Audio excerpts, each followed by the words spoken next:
Johnny మాస్టర్ని support చేస్తూ కొంతమంది, సుమలత గారిని సమర్థిస్తూ కొంతమంది కొరియోగ్రాఫర్లు మాట్లాడుతున్నారు. కొంతమంది వ్యతిరేకంగా కూడా మాట్లాడుతున్నారు. అంటే ప్రధానమైనటువంటి ఆరోపణ ఏమిటి? అందరూ మాట్లాడిందే. ఇంత జరుగుతున్నా ఆ అమ్మాయి ఎందుకు మౌనంగా ఆయనతో ట్రావెల్ అయింది అనేది మొదటి ప్రశ్న. రెండోది, పలు అకేషన్స్లో వాళ్ళిద్దరూ డాన్స్ చేస్తున్నటువంటి వీడియోస్ రీల్స్ రూపంలో బయటకు వచ్చినాయి. అది ఆ హ్యాపీ మూడ్లో ఎలా ఉంది, ఈ టార్చర్ అనుభవిస్తూ అనేది. అలాగే అనసూయ గారు, ఆవిడ తన ఎక్స్పీరియన్స్ షేర్ చేశారు. అంటే ప్రేమ్ రక్షిత్ దగ్గర కూడా అమ్మాయి పనిచేసిన సందర్భంలో అనసూయ గారికి కొన్ని మూమెంట్స్ ఏదో చెప్పే సందర్భంలో అమ్మాయితో పరిచయం ఉంది. ఆ పరిచయమైన సందర్భంలో చాలా ఎనర్జెటిక్గా ఉంది అమ్మాయి.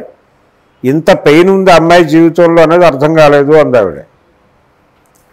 అంటే అర్థం కాకుండా మేనేజ్ చేసిందా అమ్మాయి, లేకపోతే వీళ్ళు క్లెయిమ్ చేస్తున్నారు దాన్ని.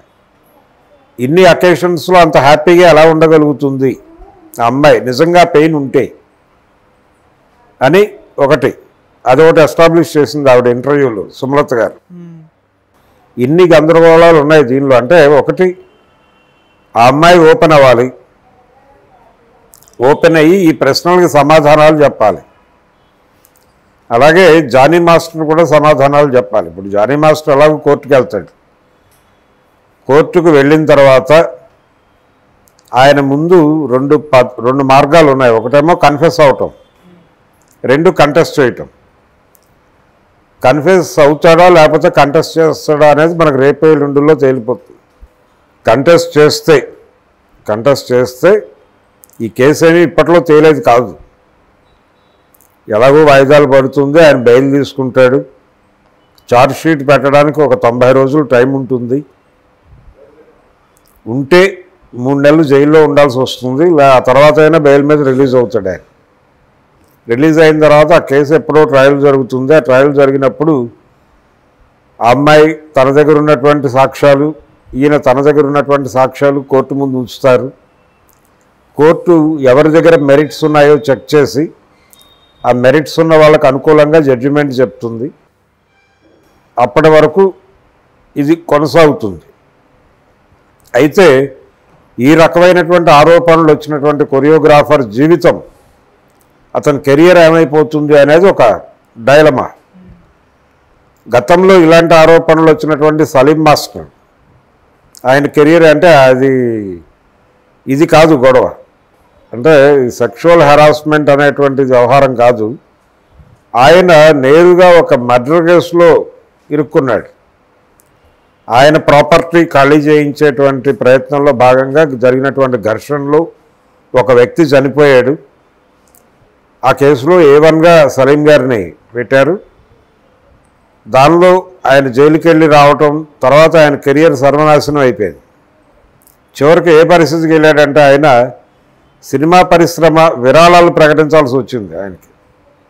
దాసరి గారు వీళ్ళందరూ ఒక టీవీ షోలో విరాళాలు అడిగి విరాళాలు ఇచ్చి అలా ఆదుకోవాల్సినటువంటి పరిస్థితి ఏర్పడింది సలీం గారికి. 3 ముఖ్యమంత్రుల్ని ఆడించినటువంటి చరిత్ర ఉంది ఆయనకి. రామారావు గారు, MGR, జయలలిత, 3 డ్యాన్స్ చేయించాడు ఆయన. అటువంటి సలీం మాస్టర్ ఒక కేసులో ఇరుక్కున్న తర్వాత ఆయన జీవితం ఏమైపోయిందో అందరికీ తెలుసు. ఇప్పుడు జానీ మాస్టర్ కండిషన్ అలా అవ్వబోతోందా అనేది ఒక సందేహం. ఆ టెన్షన్ సుమలత గారిలో కనిపించింది, ఏమైపోబోతోంది భవిష్యత్తు అని. అందుకని ఇందులో ఒకవేళ అమ్మాయి మాట్లాడిన మాటల్లో వాస్తవాలు ఉన్నాయని తెలుస్తాయి, ఆ అమ్మాయి తరఫున మాట్లాడటానికి నేను సిద్ధమే అనే మాట కూడా చెప్పింది ఆవిడ చెప్పడం కాదు, ఆవిడ్ని సపోర్ట్ చేస్తున్నటువంటి కొరియోగ్రాఫర్లు కూడా అదే చెప్తున్నారు. ఒకవేళ అమ్మాయి చెప్తున్నటువంటి మాటల్లో వాస్తవం ఉంటే సుమలత గారు కూడా ఆవిడ వెనకాలే నిలబడతారు అని చెప్తున్నారు. ఇది కండిషన్. జానీ మాస్టర్ ఎపిసోడ్ నేపథ్యంలో ఇండస్ట్రీ కొంచెం ఈ లైంగిక వేధింపులు వ్యవహారాలు వీటి మీద కొంత దృష్టి సారించి క్రైసిస్ మేనేజ్మెంట్ చేసే ప్రయత్నం చేస్తుంది. ఆ ప్రయత్నంలో భాగంగానే ఒక కమిటీని వేయటం ఇవన్నీ చూసాం మనం. ఏది ఏవైనా కానీ జానీ మాస్టర్ గొంతు అంటే ఆయన ఓపెన్ అయ్యే వరకు ఇది క్రైసిస్ అయితే కొనసాగుతుంది. అమ్మాయి ఆయన ఇద్దరు కూడా ఓపెన్ అయ్యి ఏం జరిగింది అనేది ప్రపంచం దృష్టికి తీసుకొస్తే ఈ వివాదాన్ని ప్రపంచం అర్థం చేసుకునే ప్రయత్నం చేస్తుంది, కనీసం పాజిటివ్గా కానీ నెగిటివ్గా కానీ. ఇప్పటి వరకు అందరూ బయట నుంచి వ్యాఖ్యానాలు చేస్తున్న వాళ్ళే తప్ప ఇన్సైడ్ వాళ్ళిద్దరి మధ్య ఏముంది అనేది వాళ్ళిద్దరూ మాట్లాడలేదు. ఒకటి, వాళ్ళిద్దరి మధ్య రిలేషన్ ఉంది అనేది అందరూ అంగీకరిస్తున్నటువంటి వ్యవహారం. అది చాలా సుదీర్ఘకాలం కొనసాగింది అనేది. ఈ కొనసాగుతున్నటువంటి దానిలో ఈ విభేదాలు ఎక్కడి నుంచి వచ్చినాయి, ఎందుకు ఈవిడ పోలీస్ స్టేషన్కి వెళ్ళే పరిస్థితి వచ్చింది, దానికి దారి తీసినటువంటి పరిస్థితులు ఏంటనే దాని మీద ఆవిడ ఓపెన్ అవ్వాలి. ఆవిడ ఓపెన్ అయితే తప్ప క్లారిటీ రాదు. జానీ మాస్టర్ ఎలాగో కోర్టులో చెప్తాడు, రేపు కోర్టులో క్వశ్చనింగ్ ఉంటుంది. అయ్యా మీరు నేరాన్ని అంగీకరిస్తున్నారా లేకపోతే కంటెస్ట్ చేయదలుచుకుంటున్నారా అని